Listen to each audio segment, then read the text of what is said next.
o desespero me tomar.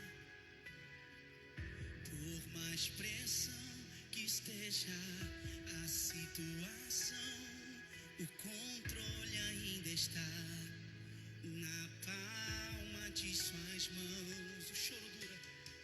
O choro dura uma noite, mas a alegria ela vem pela manhã.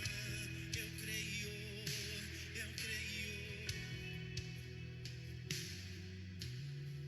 O choro dura uma noite, mas a alegria ela vem pela manhã.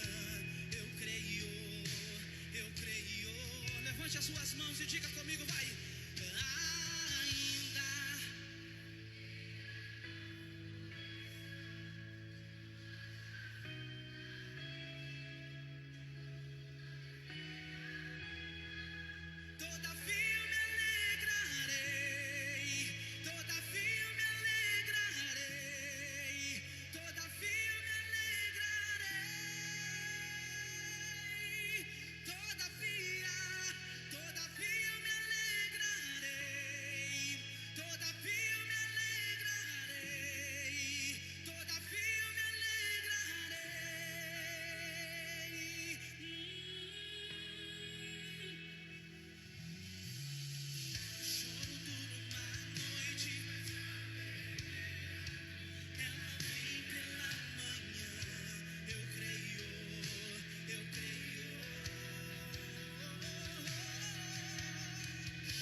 Aleluia!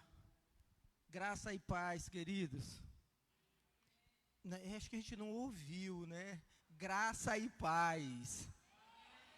Queridos, é uma alegria tão grande voltar aqui e Mas voltar, eu tenho sempre vindo, mas voltar com pessoas para ministrar, e nós sabemos que Deus não habita nesse lugar, Deus não habita em templos feitos por mãos humanas. Deus decidiu no Novo Testamento se manifestar na vida de cada um, morando. Ele liberou o Espírito Santo dele para vir morar em nós. Mas é tão bom chegar nesse lugar e ver pessoas, e ver cadeiras.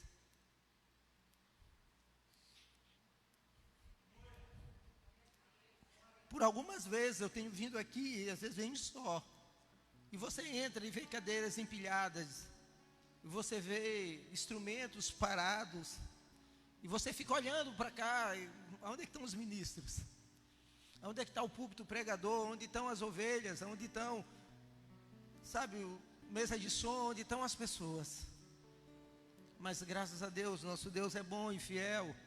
Como diz essa canção, o choro pode durar a noite inteira, mas pela manhã sempre vem a alegria, o sol sempre vem. As trevas podem dominar ou podem se estabelecer por um tempo, mas vindo o sol, a treva tem que recuar e todas as coisas têm que voltar. Queridos, e nós não podemos demorar, que contra mim tem um relógio ali. Eu estou com muito eco, Fernando. Eu estou assim, um eco imenso na minha cabeça. Se você puder melhorar para mim, eu agradeço. Eu queria que a gente estivesse lendo um salmo que traduz bem esse tempo que nós estamos vivendo, bem esse tempo de culto. Salmo 122. E eu cheguei na igreja e alguém me chamou e disse: pastor, eu estou tão alegre por vir aqui. Eu até chorei. E eu botei, e era exatamente o salmo do coração para esse tempo. Eu queria que a gente ficasse de pé, por favor.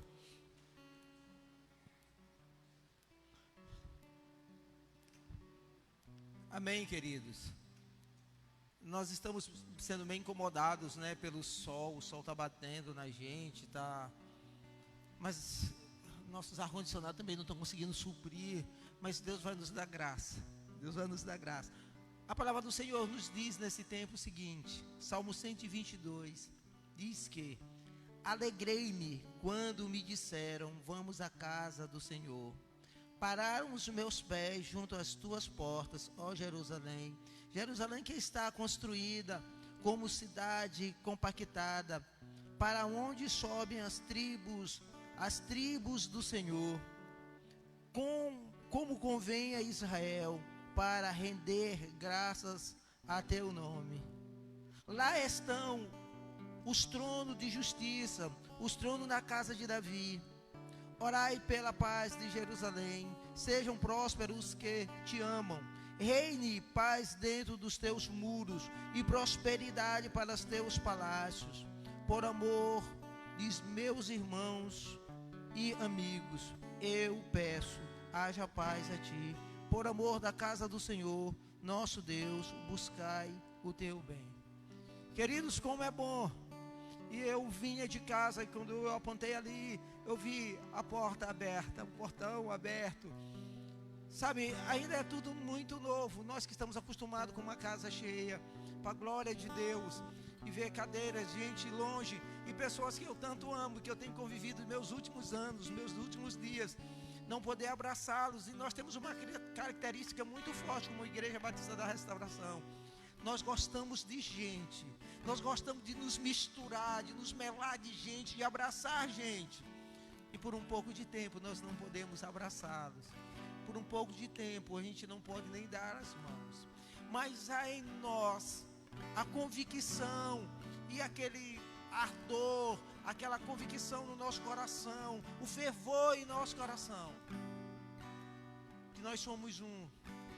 E que o Senhor está no controle de todas as coisas. E o amor por cada um, queridos. Não teve um tempo desse que nós não orássemos, nós não pedíssemos: Senhor, retorna, nós queremos retornar. E o salmista diz que ele se alegrou quando disseram a ele: ei, vamos à casa do Senhor. Talvez o salmista não tinha possibilidade de ir sempre, talvez pela sua condição financeira ou por qualquer outro motivo, mas pelo menos uma vez no ano era necessário, ou Deus queria, a tradição queria que as famílias ou as pessoas subissem a Jerusalém e ali levassem o seu sacrifício ao Senhor. Então, quando o salmista é convidado aí, que ele vai, o impacto que ele tem quando ele para diante do templo. É o mesmo impacto que nós paramos quando nós encontramos Jesus, quando Jesus entra em nossa vida. Queridos, quando nós nos deparamos com Jesus pela primeira vez, quando nós enxergamos Ele face a face, não tem como. É a mesma resposta que Pedro deu a Jesus. O que vós dizeis de mim? Uns diz que tu és um dos profetas. E vós, o que vós dizeis? Tu és o Filho de Deus. Sabe, olhar na face a face. Para o salmista, aquele dia era um dia memorável. Para mim, hoje é um dia memorável voltar a estar na casa do Senhor. Vamos orar. Pai, em nome de Jesus, nós somos gratos porque ainda nesse tempo, Senhor, o Senhor nos permitiu voltar para a tua casa. Pai, quantas pessoas tiveram sua vida ceifada nessa pandemia e já não puderam mais estar na tua casa, te adorar.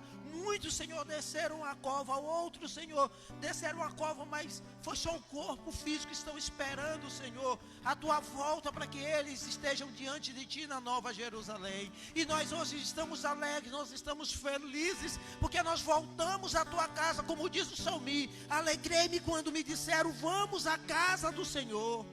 Vamos à tua casa, a Igreja Batista da Restauração, ao templo. Nós sabemos que isso é só um templo feito de tijolo, de massa, Senhor. Mas é o lugar onde nós nos reunimos. É o lugar onde no livro de Hebreus vai dizer: não deixe de congregar, não deixe de estar na igreja, não deixe de se amontoar, de estar junto. Esse calor, essa vida cotidiana de vocês. E hoje, Senhor, nós estamos aqui no primeiro domingo do mês de julho. Graças a Deus, Senhor, que tudo aquilo que nós temos feito, temos colocado diante do Senhor. E o Senhor, com a tua graça, com a tua bondade, nos ouviu e nos trouxe a esse lugar.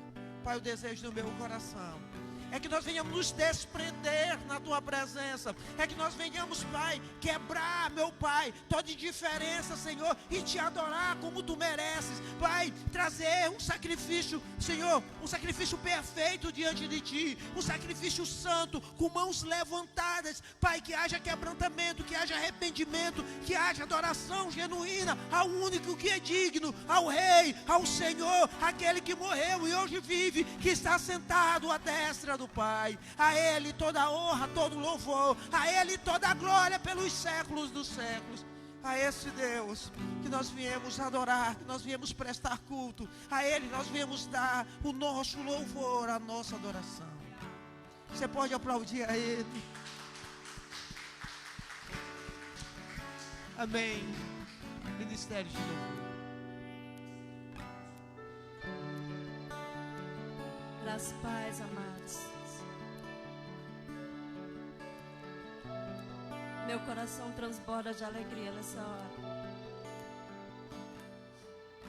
em poder rever cada um de vocês. Nosso Deus é fiel. Aleluia.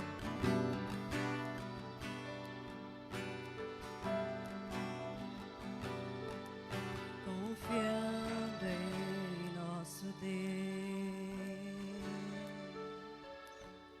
e em seu eterno amor, não seremos abalados, não seremos abalados, não seremos abalados.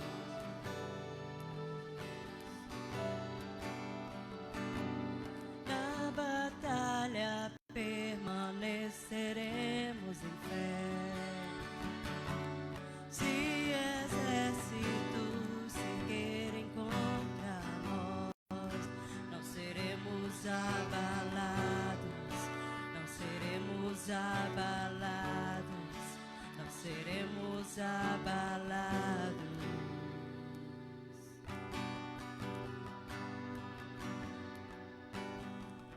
Quando vier a intensa escuridão,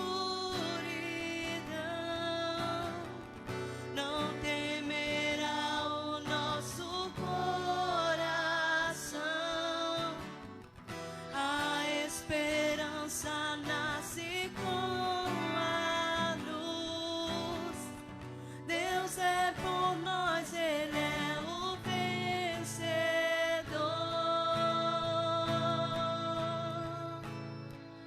Confiando em nosso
que colocam a sua confiança no Senhor voarão como águias.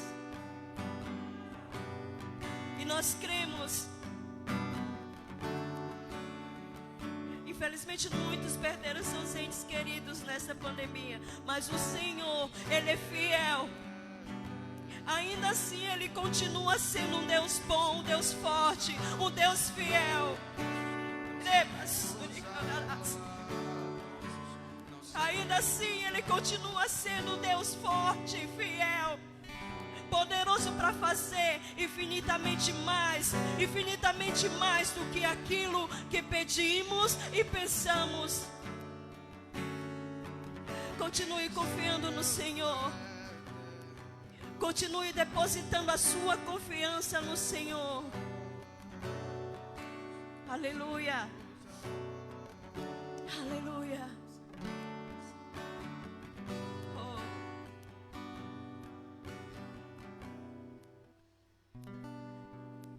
Confiando em nosso Deus e em seu eterno amor, não seremos abalados, não seremos abalados, não seremos abalados. Aleluia. Glorifique o nome do Senhor. Aplauda o Senhor. Glória a Deus.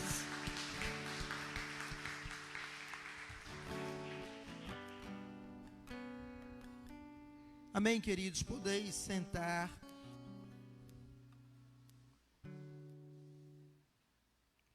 Glória a Deus. A nossa palavra hoje está na carta do apóstolo João, a carta de revelação, carta de Apocalipse.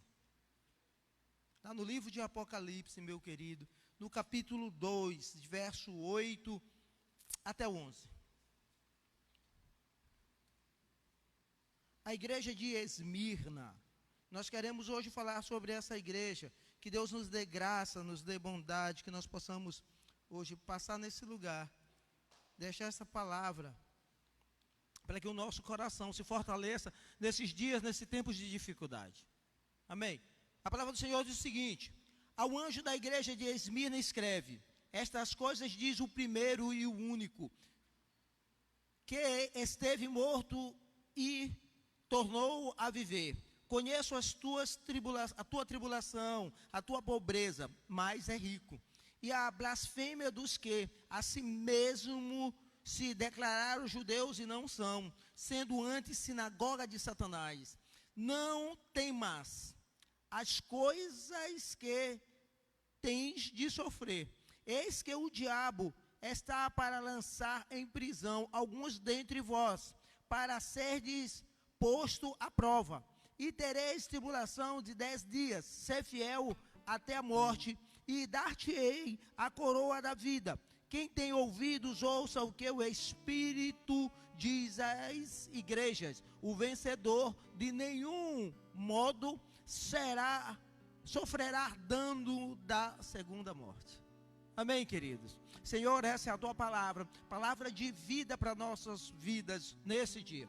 Pai, em nome de Jesus, nós estamos chegando perto da viração do dia, e que essa palavra venha como bálsamo suave, Senhor, para aquele Deus que está procurando resposta para o que está passando, ou para aquele, Senhor, que já teve a resposta, mas que venha como confirmação para o seu coração e para tudo aquilo que ele precisa. Pai, eu abençoo, Senhor, as pessoas que me ouvem, que estão aqui presentes, abençoo aqueles que estão em casa, Senhor, que estão me ouvindo, que estão acompanhando a gente, e aqueles que me verão daqui a um tempo, que acompanharão, Senhor, essa ministração. Pai, que a tua graça, Senhor, alcance ele, a tua graça multiforme, alcance fora dessas paredes, Pai, nos rincões ou em qualquer lugar, aonde chegar, Pai, que o propósito seja o mesmo: sarar, curar e fortalecer, trazer fé para aquele que está precisando de fé para esses tempos, em nome de Jesus. Amém, queridos?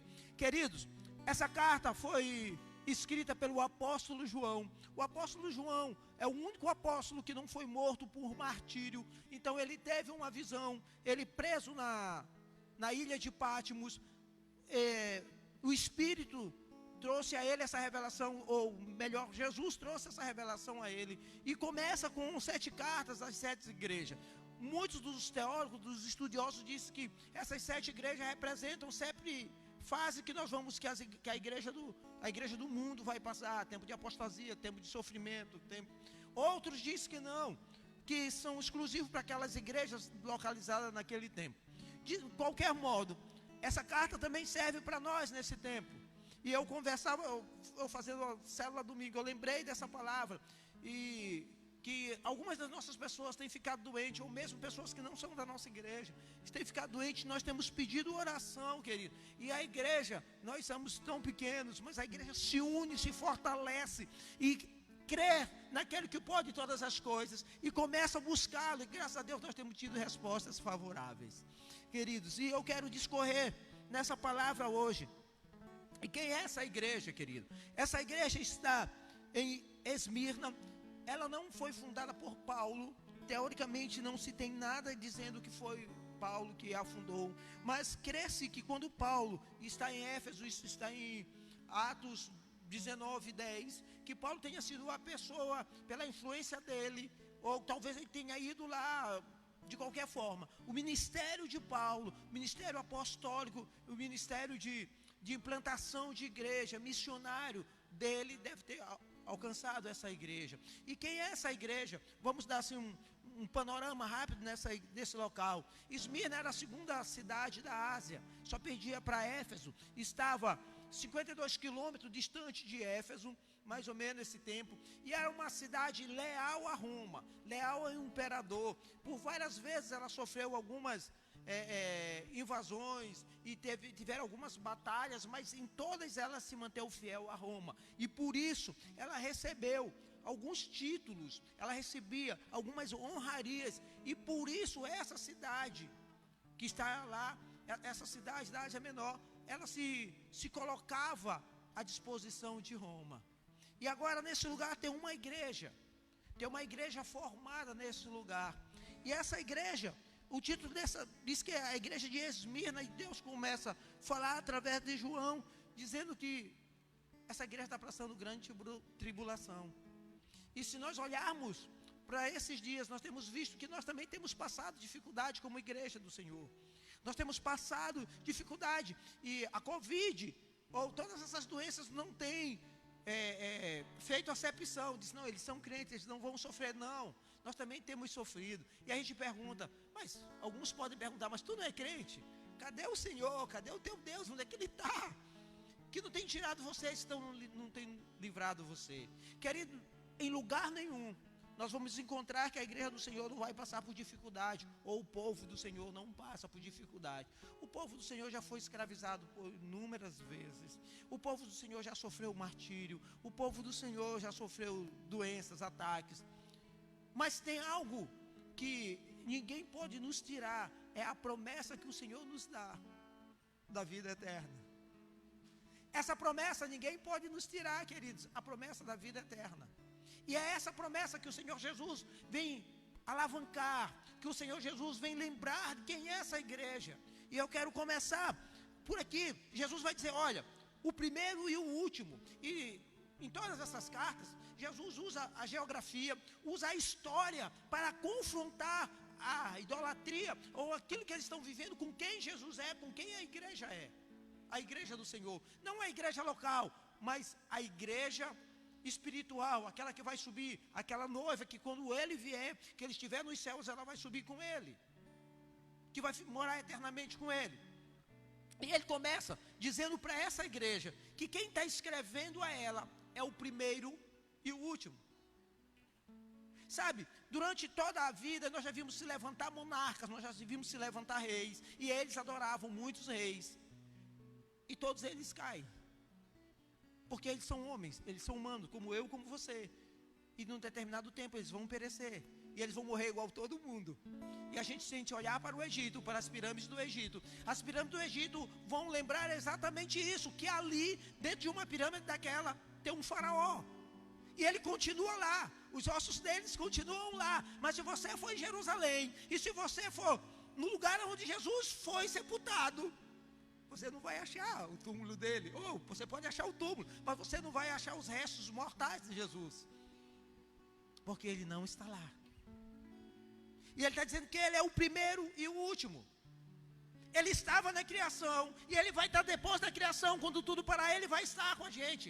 César e nenhum deles podem estar nesse lugar, só apenas Jesus. Também essa cidade tinha um deus com D pequeno, D minúsculo, Dionísio, que esse Dionísio era adorado por eles. E a história vai dizer que durante muito tempo eles criam também que Dionísio tinha morto, tinha ressuscitado. Mas Jesus está dizendo que ele é maior que César, que ele é maior que Dionísio.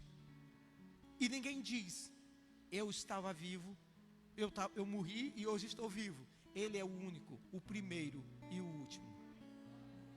Ele é. Então nós podemos crer que aquele que foi o primeiro, que morreu, que ressuscitou, ele diz que quem crer nele, como diz as Escrituras, ainda que morra, viverá para sempre.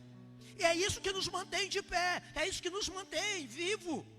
É a convicção que nós vamos passar dificuldade, mas que ele um dia vai nos levantar, e um dia nós estaremos com ele, querido.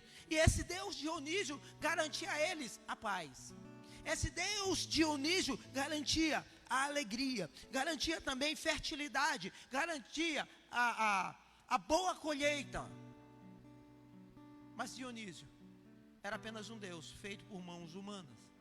E todos aqueles que se prostram diante dos deuses humanos, feito por mãos humanas, ou pela cabeça humana, todos eles se tornam igual a eles. Mas o povo de Jesus não, aqueles que adoram ele. Por isso ele disse que ele era o primeiro e ele era o último. Ele foi o primeiro a morrer e também o primeiro a ser ressuscitado. Ele é o último de todas as coisas, porque quando tudo acabar, ele permanece para sempre. Amém, querido? Ele também vai dizer que ele esteve morto.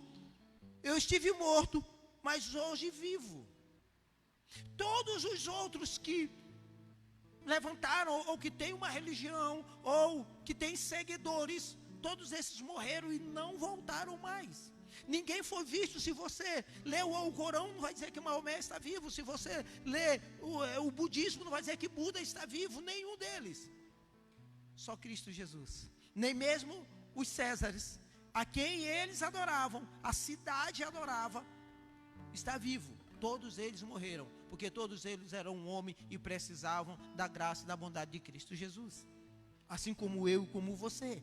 Ele disse que ele esteve morto, mas hoje vivo. O poder sobre a morte ele conquistou. E esse poder ele dá a todo aquele que busca ele com verdade, com sinceridade, com coração fiel.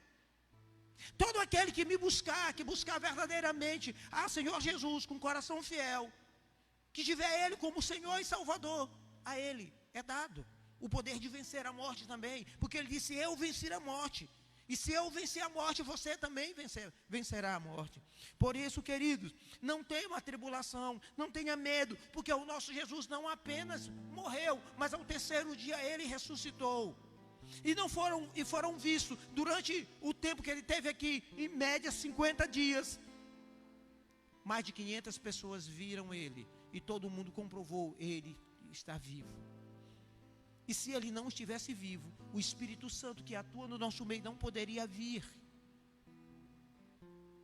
É por isso que o Espírito Santo está aqui. O Espírito Santo é a prova cabal que ele morreu e ressuscitou, está à destra do Pai. Porque ele disse que eu vou para o Pai, mas eu enviarei o meu Consolador. É por isso que eu e você, nós cremos. É porque ele disse que ele ia mandar. E o Espírito Santo age em nós e no nosso meio. Amém, queridos? Ele também falou, queridos, eu conheço a tua tribulação. Queridos, o nosso Deus, o nosso Senhor Jesus Cristo, é o Deus que nos conhece e sabe tudo aquilo que nós estamos passando. Ele não está alheio, ele não nos deixou, ele não foi embora e nos deixou deixou nós ao nosso bel prazer, de qualquer forma. Entregue a sorte de qualquer forma, para que todo mundo faça o que quiser conosco. Não. Ele conhece e Ele se compadece de nós. Mas aí você pode me perguntar: mas pastor, Ele conhece, então por que a igreja dele está passando tribulação? Queridos, um Deus como o nosso, que foi morto e que vive, e que passou por tribulação, Ele jamais poderia deixar que a sua igreja, ou que aqueles que o servem, não passassem por tribulação. Não, a tribulação é que nos fortalece. É a tribulação, meus queridos, que nos faz crescer. Também na tribulação, querido, é que nós temos responsabilidade com os outros. É por meio da tribulação que nós crescemos. E quando nós crescemos, nós temos responsabilidade para cuidar de outros. É o que ele disse para Pedro. Ele disse para Pedro: Pedro, olha, pediram para te peneirar, Pedro. Tu vai ser peneirado, mas eu roguei ao Pai. Isso é misericórdia. Ele estava como Pedro, ele não deixou Pedro à mercê de Satanás, não. Satanás, tu pode te levar. Até para que Pedro conheça a sua natureza pecaminosa, para que Pedro conheça quem ele é e que ele é fraco, que ele é pó e que ele só é forte em mim. É o que nós só somos fortes em Cristo Jesus, querido. Não é pela nossa força, não é porque nós somos bons, porque nós oramos, jejuando, tudo isso vem dele. Mas agora, Pedro peca, então Pedro decide voltar a ser pescador. Ele voltou onde Jesus já tinha tirado ele. E nesses momentos de dores, a gente tem a tendência de voltar a ser pescador. Voltar ao tempo antigo, de onde Deus nos tirou. Então Jesus vai lá onde Pedro. E Jesus diz 3 coisas para Pedro: Pedro, cuida dos meus cordeirinhos. Responsabilidade. Pedro, cuida dos teus irmãos. Cuida das minhas ovelhas. Querida, na tribulação que nós entendemos, querido, que nós precisamos ter responsabilidade. Tribulação nos traz responsabilidade com o reino. Tribulação nos traz responsabilidade com a casa do Senhor, com as coisas do Senhor. Tribulação é pedagógica, querido. Tem coisas que só o seu filho, que você queria estar, nós como pai queríamos estar no lugar do nosso filho. Imagine, quando eu tinha que levar os meus filhos para tomar vacina, eles chorando de casa. Eu disse: você precisa tomar vacina. Eu tenho certeza que você se identifica com isso. A gente tem vontade de tomar as vacinas. Onde é que tu vai aplicar? Aplique em mim. Mas não vai gerar anticorpos nele. A vacina só vai ter efeito nele. Você já tem os seus anticorpos, mas o seu filho precisa tomar vacina para ele poder ter anticorpos. Sem tribulação a gente não cresce, a gente não fortalece. Árvore nenhuma fica forte sem vendaval. São os ventos que fazem as raízes dela descerem mais e mais. Porque o vento sacode ela, ela percebe que ela está na flor da terra. Então ela precisa mais e mais descer. Ela precisa, essa raiz precisa descer e se espalhar. Porque as árvores do nosso semiárido, que estão geralmente no meio do Brasil, no sertão do Brasil, elas são pequenas e todas tortas, porque elas não podem crescer por uma camada de pedra que tem embaixo do solo, que elas não podem se aprofundar, então elas têm que crescer assim. Então elas vão ficando toda retorcida para poder suportar. Se ela não tem grande estatura, ela tem copa larga e não cresce muito. Quando vieram os tempos difíceis, ela pode suportar o vento que vem sobre ela. O vento nessas alturas não são tão fortes. Mas por que as árvores da Amazônia são altas? Porque as raízes delas são profundas, não tem pedras no fundo, então elas podem crescer e suportar os dias difíceis. Mas voltando para os filhos que precisam ter anticorpos, você pode até segurar na mão dele, você pode prometer um sorvete, você pode prometer qualquer coisa, de ser o seguro na tua mão, mas quem vai ter que tomar vacina é ele. Você não vai poder tomar a vacina para ele. E eu quero ver qual é a mãe que não aplica, ou o pai que não leva o seu filho para tomar vacina, quando for necessário para a saúde dele. Quantas vezes eu fui, segurei meus filhos numa mão e na outra. A minha esposa geralmente não ia, porque ela chorava demais. Ela disse: não, vai tu. Pai, eu vou tomar vacina. Vai sim. Você precisa tomar vacina, vai doer. É verdade, vai doer. Mas você vai crescer forte. Você vai conseguir correr, jogar bola com o papai, nadar com o papai. Você vai ficar forte. E é por isso que você vai precisar tomar vacina, você criar anticorpos, para que você não adoeça. É por isso que Ele deixa que a tribulação venha sobre a nossa vida, querido. Se você está passando tribulação, é porque você vai crescer, é porque você vai se fortalecer. A igreja está passando tribulação nesse tempo, é porque ela precisa crescer, ela precisa se fortalecer.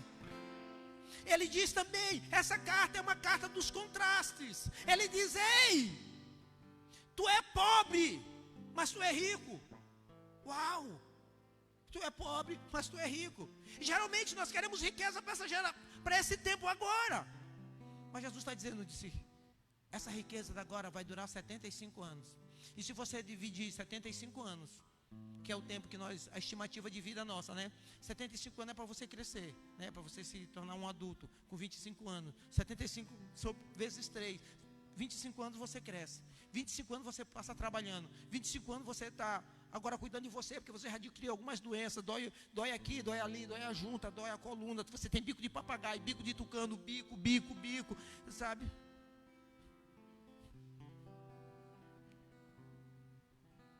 É, querido.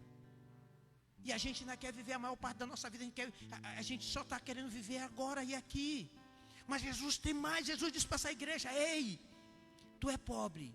Porque essa igreja, querido, nesse lugar, havia muitos judeus, eles moravam naquele lugar. E a eles foi concedido a cultuar, fazer o culto judaico naquele lugar, com sacrifício, com tudo. E eles não adoravam Roma. Não adoravam os deuses deles. Mas Roma não fazia nada contra eles. E agora, os cristãos chegaram. E eles tinham uma sinagoga. Mas na frente a gente vai falar, porque Jesus chama ela de sinagoga de Satanás, não era a sinagoga dele. Imagina, querido, se Jesus disse para nós que essa igreja não é a igreja dele, essa igreja é de Satanás. Misericórdia. E eles poderiam cultuar. Só que os cristãos não se dobravam a César. E também já não estavam nas sinagogas com eles, porque eles expulsaram eles da sinagoga. E eles continuaram com a prática deles, que eles tinham aprendido com Paulo, ou com os cristãos do primeiro século. E lá tinha o bispo Policarpo, discípulo de João Batista, que foi morto também na fogueira. Alguns dizem que foi na fogueira, outros dizem que a fogueira chegou, tocaram fogo, e as lenhas que esses judeus pegaram para queimar esse cristão, e eles pegavam as lenhas, eles ajudavam em tudo para matar os cristãos. Diz que quando chegou perto de Policarpo, ela não pegou fogo nele.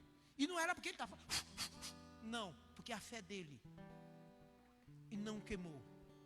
Então alguém jogou uma lança e atravessou a ele e o matou. Mas ele morreu de pé, dizendo que Jesus era o Senhor dele. E eles fizeram várias ofertas a ele, para ele negar Jesus. Ele disse que ele não podia negar esse Jesus que tanto bem tinha feito a vida dele. Então ele está dizendo que eles eram pobres, mas Jesus disse que eles eram ricos, porque para eles estava prometida a vida eterna. Para eles estava prometido estar com Jesus. Querido, tudo que você tem que é longe de Deus é palha, é feno, vai pegar fogo.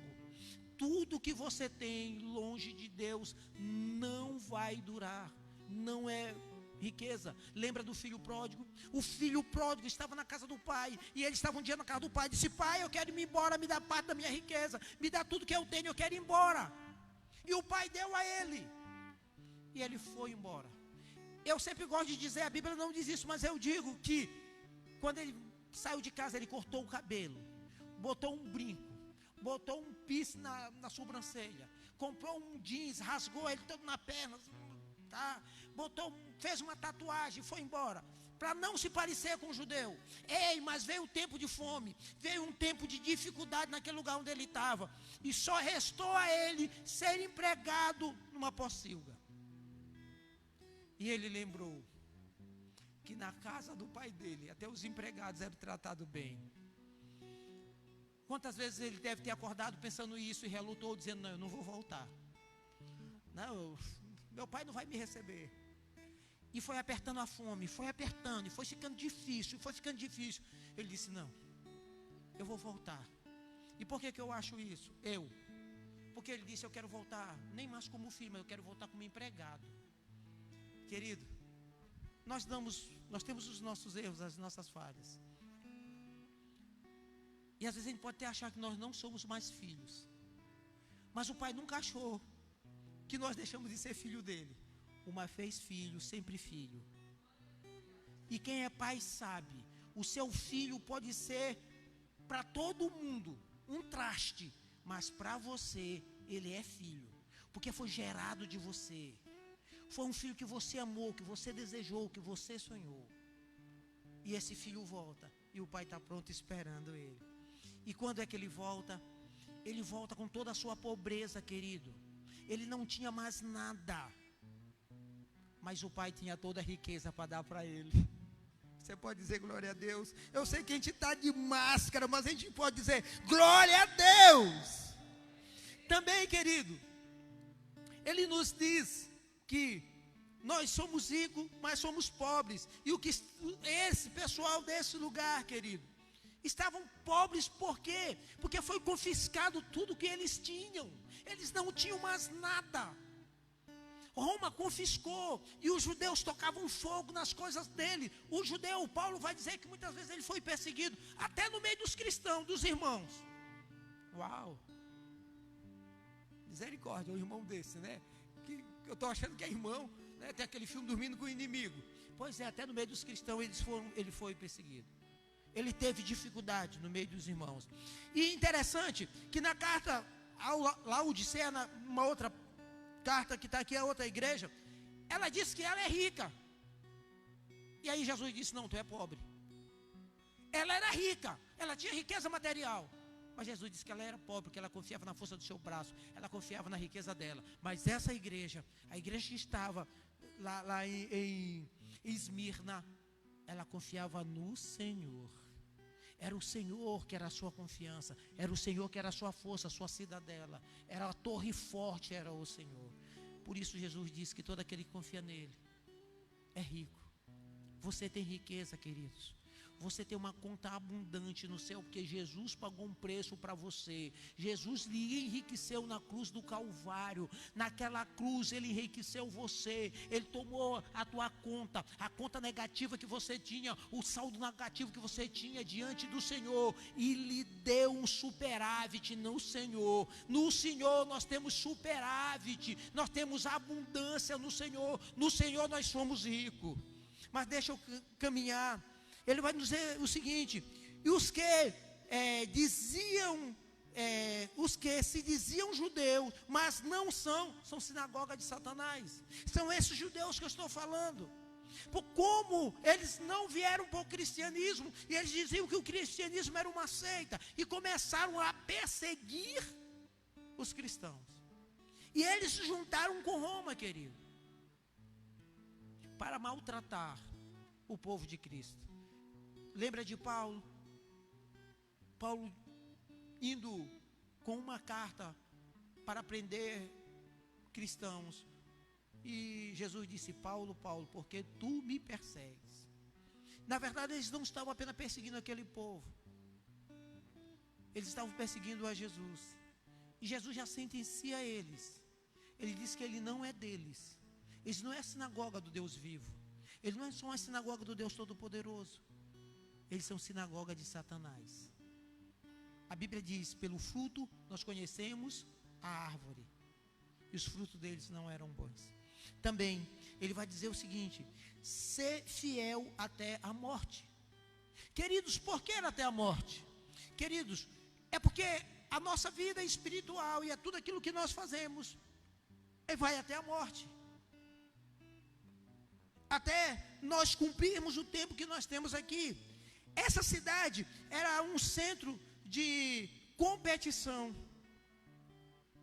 E todos eles, os competidores daquela cidade, as primeiras Olimpíadas, ou tinha algumas Olimpíadas lá que aconteciam, algumas provas, e todos eles recebiam uma coroa. Ao vencedor eles dariam uma coroa de mato. Até hoje a gente vê em alguns filmes, eles botavam uma coroa de louro. Desenho animado também eles colocam. Também os soldados romanos, quando vinham das batalhas, eles em praça pública, eles eram condecorados e recebiam uma coroa também.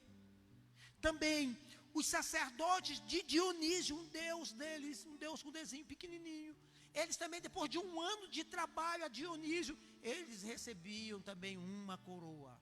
Todas essas coisas eram para o presente século, e todas elas vão perecer. É como a roupa que Adão e Eva fizeram no Éden. Mas Deus sempre faz algo muito melhor do que aquilo que nós pedimos e nós esperamos. Jesus está dizendo: ser fiel até a morte. Até a morte ser fiel, porque eu dar-te-ei a coroa da justiça. Quando Paulo está conversando com Timóteo e fala para Timóteo, olha, eu combati o bom combate, sabe, a minha carreira. Com certeza, Paulo, sabendo dessas histórias, ele fala um vocabulário militar, de combater, bom combate. E porque quando eles iam para a guerra, lutavam e venciam, se esforçavam e venciam seus oponentes, então eles recebiam uma coroa. Paulo agora está dizendo: eu combati o bom combate, guardei a fé. E a coroa da justiça. Que coroa é essa? É uma coroa que não acaba com o tempo. É uma coroa que a traça não rói. É uma coroa que o tempo não a destrói. Ela é eterna. E quem pode possuir essa coroa, pastor? Todo aquele que crê em Jesus como seu único e suficiente Salvador. Todo aquele que recebeu Jesus, que colocou a sua vida à disposição dele. Já não vivo mais eu, mas Cristo vive em mim. Porque o viver, quando Paulo diz isso, querido, Paulo está dizendo que ele não vivia mais para fazer a vontade dele, ele vivia para fazer a vontade do Senhor. E toda a vontade dele agora era aquilo que Deus queria.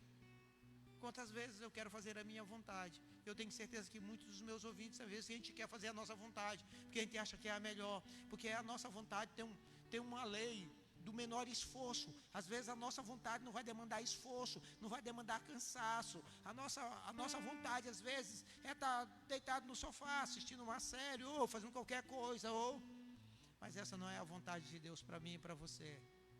Nem sempre essa é a vontade. Isso não quer dizer que Ele não quer que a gente se sente no sofá e que às vezes você assista um filme ou faça qualquer coisa. Não, a vontade dele é que você o sirva. Isso também, quando a gente faz essas coisas, a gente não está pecando, desde que isso não tome lugar do Senhor na nossa vida. Querido, e todas essas coroas que Dionísio dava para o seu sacerdote, ela ia murchar. Com um ano, ela tinha prazo de validade.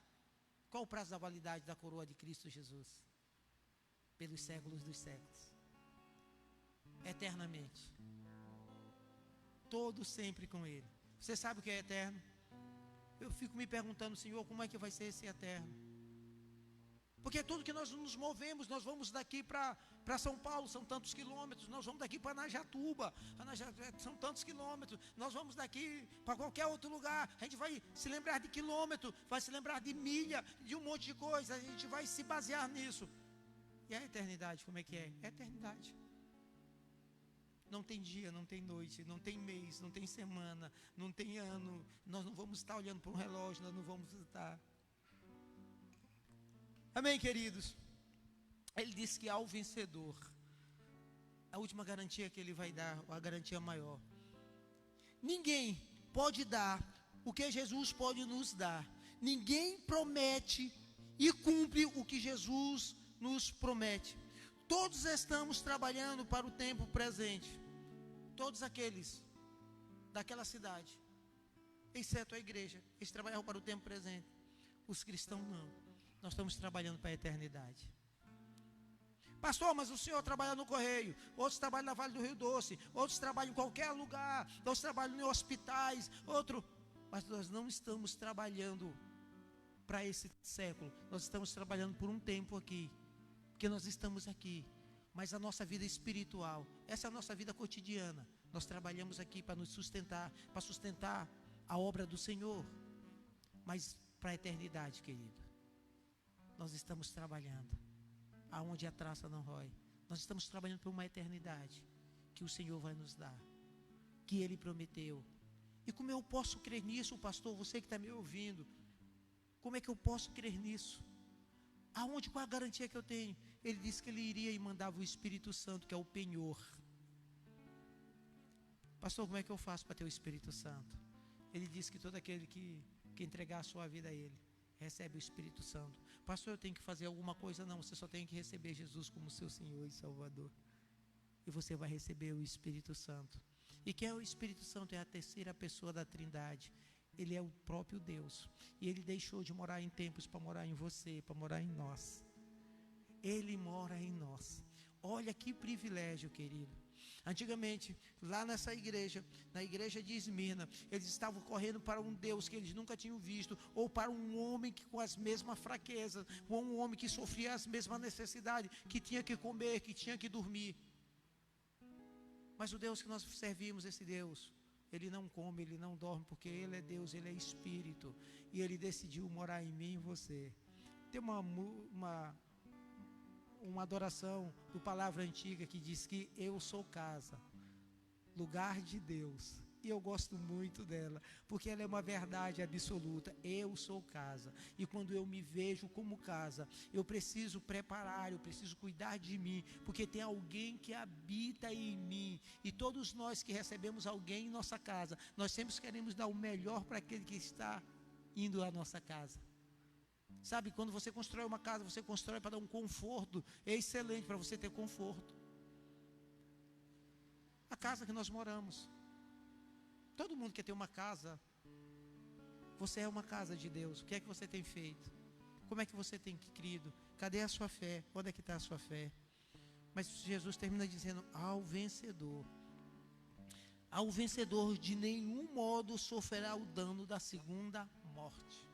Queridos, o tempo que eu já falei isso para você, o tempo que nós vamos viver aqui é 75 anos. No máximo. Talvez, eu como não tenho nenhum compromisso com a morte, talvez eu chegue aos 120. Né? É por fé. É fé. Né? Mas uma hora eu vou morrer. E se o Senhor achar, né? Porque o coração do homem é enganoso, que não vai ser 120, vai ser 75, 80 ou 60. Querido, mas Ele diz, aqueles que creem nele, que esperam nele, Ele diz que não passam para o dano da segunda morte. Pastor, que segunda morte é essa? A primeira morte todos nós vamos passar, se Ele não voltar nessa geração. Todos nós iremos passar. Mas a segunda morte, só aqueles que não creram nele, aqueles que não têm um nome escrito no livro da vida. E quando Ele vier, que Ele separar uns e outros, bodes e ovelhas, e que Ele olhar, e quando Ele olhar o seu nome, Ele vai dizer: vinde bendito do meu Pai para o gozo. Sabe, eu espero esse dia, e a igreja de Cristo espera esse dia, e lá nós nos encontraremos com essa igreja de Esmirna. Nós nos encontraremos com aqueles que estão em Hebreus 11, com aqueles que creram, os heróis da fé. Nós nos encontraremos com Abraão, com Isaac, com Jacó. Nós nos encontraremos com tantos outros homens comuns, que nem eu, que você, que não blasfemou, que não abriu mão do chamado, mas continuou. Pastor, como é que eu faço? Igual essa igreja, que era pobre, mas o Senhor disse que é rico. Essa igreja que era fraca, mas que Ele disse que é forte. Essa igreja que não tinha nada, mas Ele disse que tem. Essa igreja que não era vista pelos homens, mas Ele disse que Ele sabia o sofrimento dela e estava junto dela. Essa igreja que Ele vai dizer que eles vão lançar Ele no cárcere, mas Ele disse que Ele vai tirar, e eles não vão passar pelo dano da segunda morte. É entregando a sua vida a Deus. É a única forma que você tem. E depois que você entrega, é confiar nele como seu único e suficiente Salvador. Amém, queridos? Nós estamos terminando. Nessa geração, querido, nós temos passado por tanta tribulação, e nesse tempo nós temos passado por essa dificuldade. Queridos, não importa o tamanho da sua igreja, não importa o tamanho da casa que você está. Ei, há um Deus que é grande. E o que a gente precisa? A gente precisa conhecer a Jesus e viver para Ele. Essa igreja era pequena, essa igreja era pobre, essa igreja passava dificuldades. Eles viviam em extrema pobreza, queridos. Extrema pobreza. Eles eram pobres mesmo, não tinham o que comer, porque Roma foi levando, foi subjugando e foi matando. Querido, mas eu creio que cada vez que eles matavam era um alívio, porque ele subia para estar com Jesus. Eles eram lançados na prisão de Roma. Então Roma já não os matava. Por quê? Porque Porque matando, eles diziam assim, se tu me matar, eu vou para o céu. Ele disse, então tá, então joga nas prisões. E as prisões eram horríveis, porque você passava frio, você pegava doença, então você ia morrendo ao pouco. E ainda assim, eles não negavam a Jesus. Nessa geração, querido, nós nos distraímos com tantas coisas. Quantos de nós nos distraímos com coroas de louro? Quantos de nós nos estamos se distraindo por perseguição, por coisas que estão acontecendo? Mas o Senhor Jesus continua vendo, assim como Ele conhece essa igreja. Ao anjo da igreja que está em Esmirna escreve, estas coisas diz, o primeiro e o único, esteve morto e que está vivo. Eu conheço. O Senhor conhece a sua fé, o Senhor conhece o que você está fazendo, o que eu estou fazendo. O Senhor conhece as nossas ações, aquilo que nós pensamos aqui que está no teu coração, que só você conhece, que você ainda não disse para ninguém, as decisões que você tomou, Ele conhece. E Ele, uma hora vai chegar em você, e vai chegar na hora do cara crachar, e vocês vão ter que se acertar com Ele. Amém. Eu quero orar com você. Senhor, nesta noite, que nós retornamos nossos cultos presenciais. Nós falamos da igreja de Esmirna, Senhor. Uma igreja que o nome, Senhor, lembra ou nos leva, Deus, a lembrar de mirra. Deus, e a mirra, Senhor, ela tinha que ser esmagada para poder liberar aquele cheiro que ela tinha. Senhor, e foi o presente que eles deram a Jesus, já indicando quando os reis magos foram visitá-lo, já lembrando que ele ia ser esmagado. Senhor, e se o nosso mestre foi esmagado, para que eu pudesse ter vida, a igreja dele não pode passar sem ser esmagada. E muitos de nós somos esmagados para poder soltar, liberar o bom perfume, a nossa fé, a fé que nós temos nele. Senhor, eu quero te pedir, meu Deus, nesse dia que o Senhor venha, Deus, nos sustentar, liberar essa fé, Senhor, nos guardar, segurar para a nossa mão, para que em meio à tribulação, em meio às dificuldades, a nossa fé não venha enfraquecer, nós não venhamos desmaiar, nós não venhamos deixar de crer, mas que nós possamos continuar a caminhada, crendo que o Senhor é o único e suficiente Salvador, e que não há ninguém, nenhum outro pode nos dar, nenhum outro tem o amor, nenhum outro tem o cuidado, nenhum outro preparou um lugar como tu preparaste.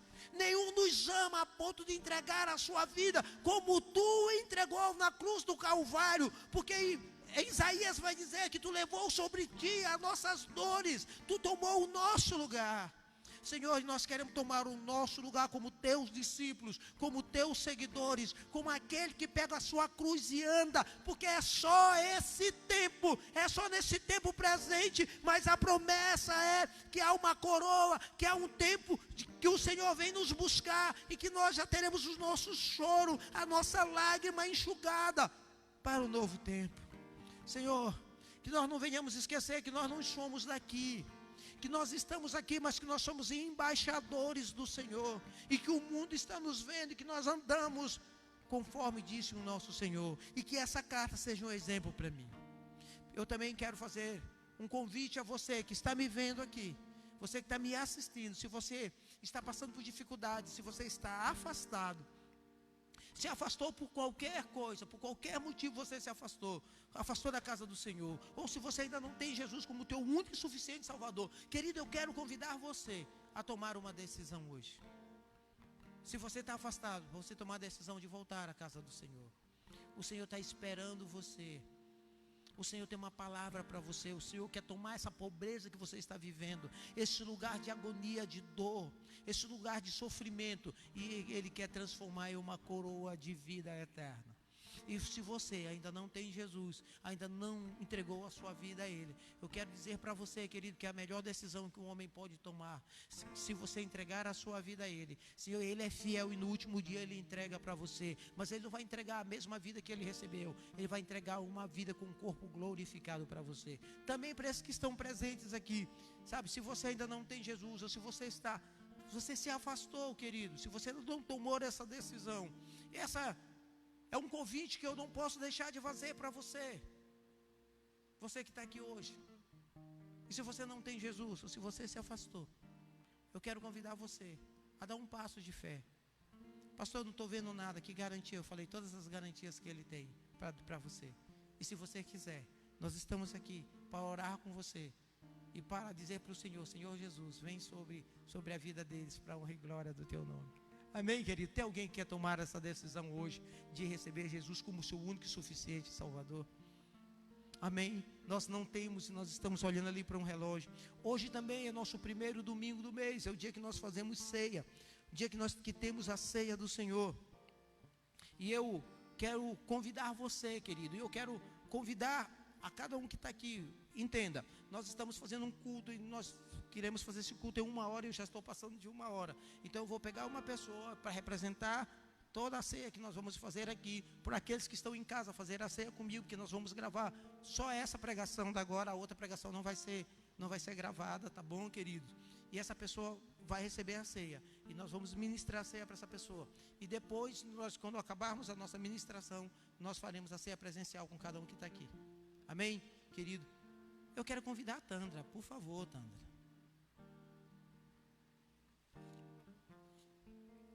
Deixa eu achar Coríntios aqui, por favor, onde o Paulo vai dizer que eu recebi do Senhor.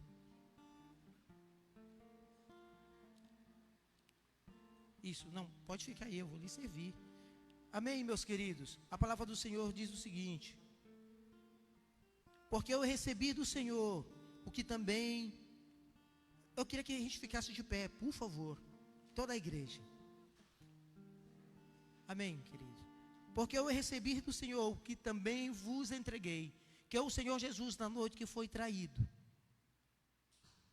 tomou o pão e, tendo dado graças, o partiu e disse: isso é o meu corpo que é dado por vós, fazeis isso em memória de mim. Semelhantemente também tomou depois de haver ceado, tomou o cálice, dizendo: este cálice é a nova aliança no meu sangue. Fazeis isso todas as vezes que beberdes em memória de mim, porque todas as vezes que comerdes este pão e beberdes o cálice, anunciai a morte do Senhor Jesus até que ele venha. Por isso, aquele que comer o pão e beber o vinho do Senhor indignamente será réu do corpo e do sangue do Senhor. Amém?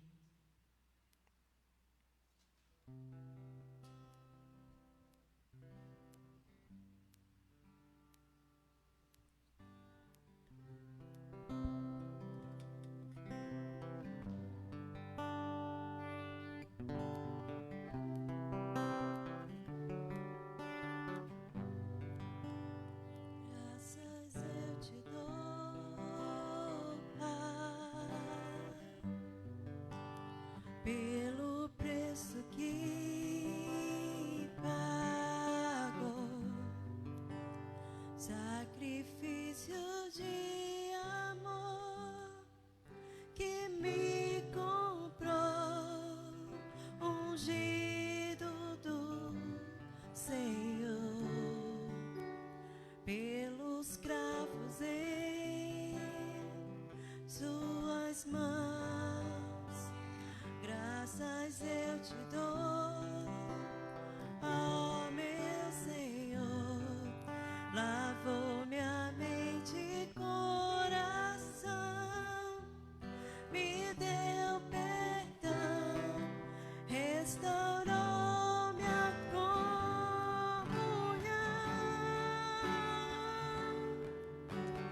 Digno é o Senhor,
em suas mãos, graças eu te dou, ó meu Senhor, lavou minha mente e coração, me deu perdão, restaurou minha comunhão.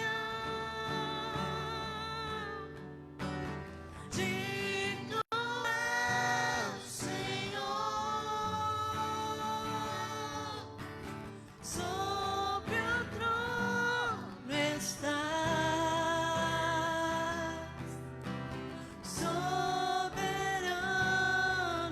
Criador, vou sempre te adorar.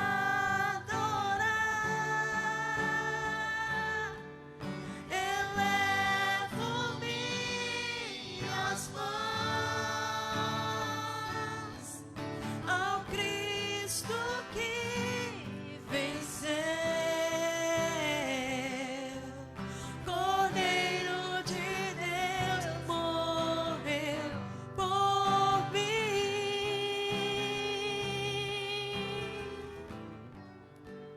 mas ressuscitou.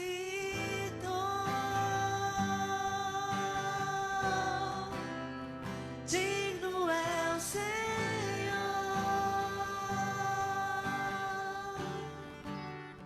mas ressuscitou.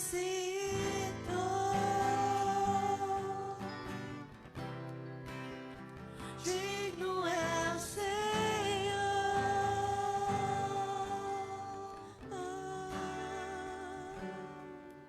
Aleluia. Amém.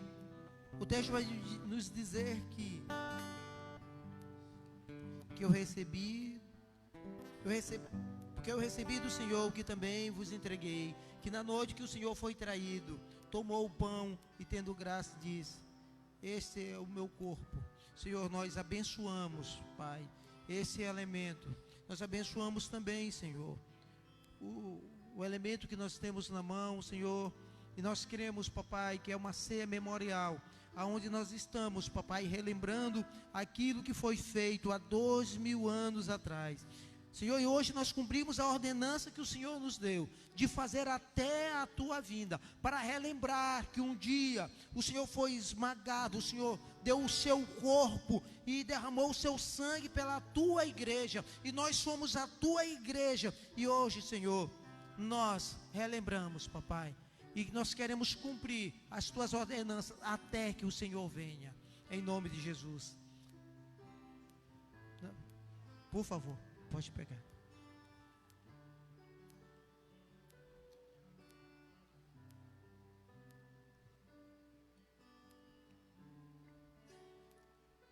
Por semelhante modo, ele diz que também ele tomou o vinho e tendo dado graça, disse que esse era o cálice da nova aliança.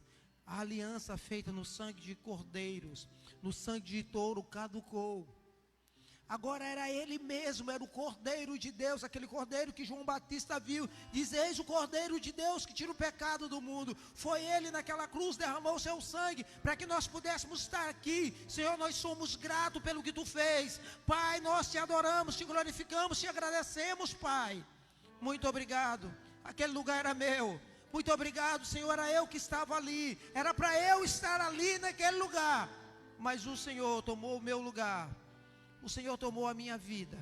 O Senhor tomou o lugar que era meu. E eu não merecia, eu não mereço. Mas o Senhor me amou. Senhor, isso é amor. Muito obrigado pelo amor que tu amou a tua igreja, entregando. Em nome de Jesus. Pode tomar. Maranata.